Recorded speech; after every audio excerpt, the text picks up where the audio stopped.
Alors j'imagine que vous le savez, mais septembre est censé être le mois le plus pourri de l'année pour Wall Street. Le mois où les portefeuilles saignent, où les traders ressortent le Prozac, et où on se souvient que Lehman Brothers avait claqué la porte un beau matin de septembre. Sauf qu'en 2025, on a décidé de réécrire le scénario. Le S&P 500 s'est payé un 3,5% de hausse, le Nasdaq plus 5,6%, et même le Russell 2000 a terminé au plus haut. Meilleur mois de septembre depuis 15 ans, champagne pour tout le monde. Et comme Wall Street n'aime pas finir une fête sans feu d'artifice, hier soir, on a encore rajouté quelques petits points. Bon, pas un record absolu, mais presque. On a fini le mois en fanfare à 20 points des records historiques. Bienvenue dans ce Morning Bull Live. Je suis Thomas Veillet et nous sommes le 1er octobre 2025.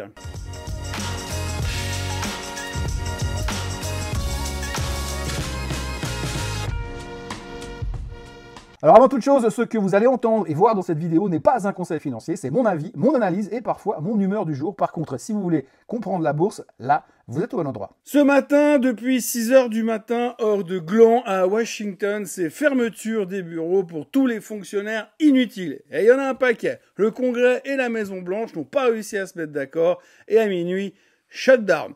Au Sénat, on a eu 55 votes pour et 45 votes contre, mais il en fallait 60, donc raté. Les démocrates voulaient prolonger les subsides de l'Obamacare. Les républicains ont dit non, pas maintenant, plus tard, peut-être jamais.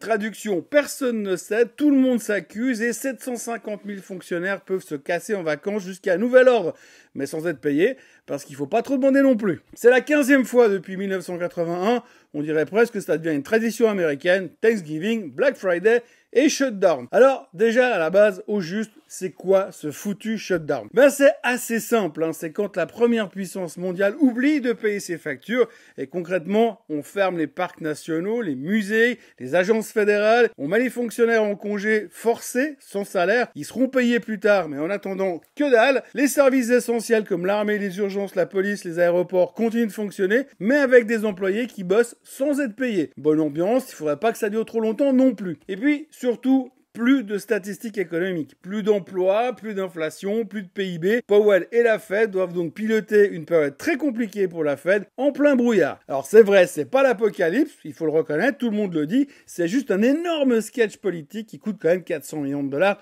par jour. Mais pour les marchés, ça peut vite sentir la poudre si ça venait à durer trop longtemps. Une chose est sûre, c'est que ça ralentit l'économie et que ça fera baisser les taux à la fin. Donc finalement, comme on le dit depuis un bon moment, les mauvaises nouvelles sont devenues de bonnes nouvelles puisque les mauvaises nouvelles font baisser les taux à la fin.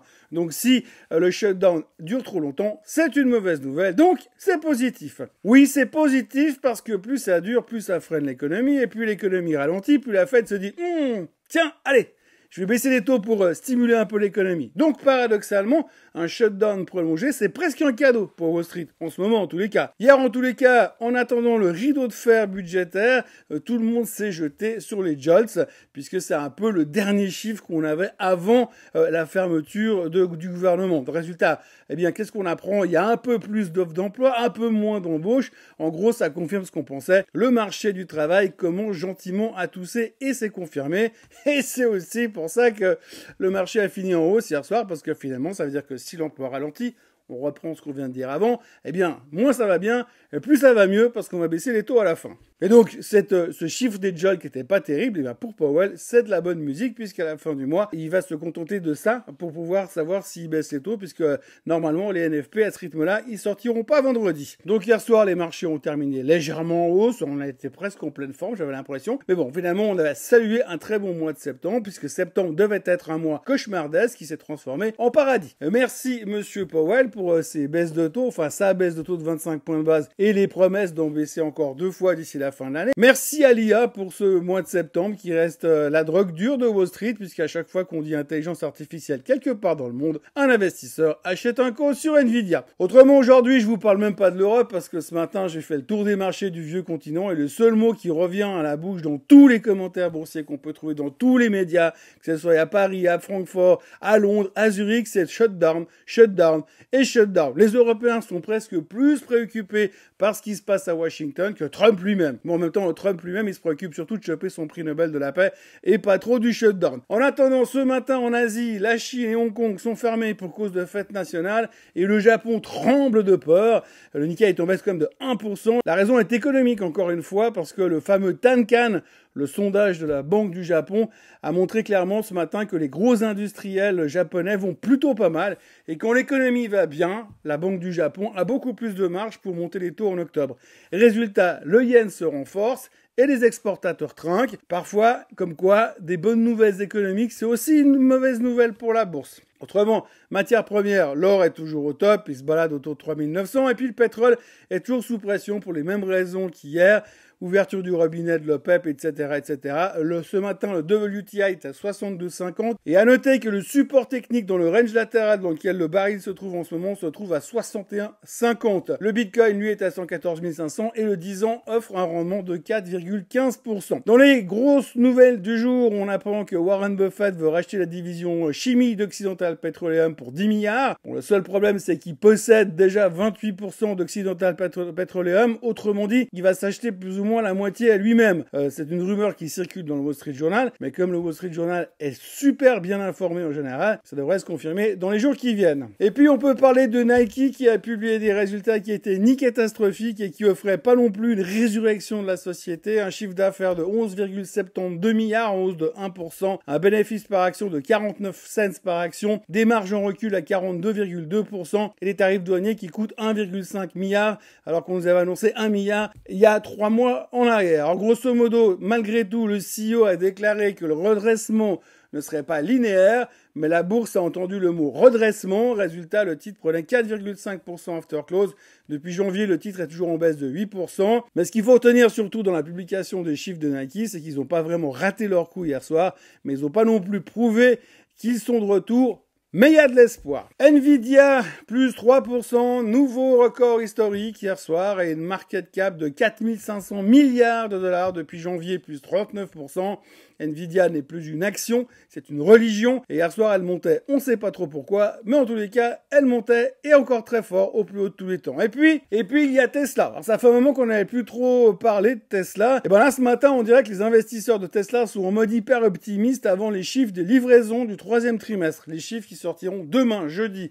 Malgré les doutes sur les ventes des voitures électriques en ce moment et la concurrence des Chinois et les mises en garde d'Elon Musk sur des trimestres compliqués à venir à cause de la fin des crédits d'impôt, il y a un analyste américain qui vient de parier sur une monstre surprise positive made in Tesla. Donc du coup, il relève son estimation de livraison de voitures à 482 900 véhicules contre 420 000 auparavant et 448 000 pour le consensus général, soit une hausse de 4,3% sur l'année.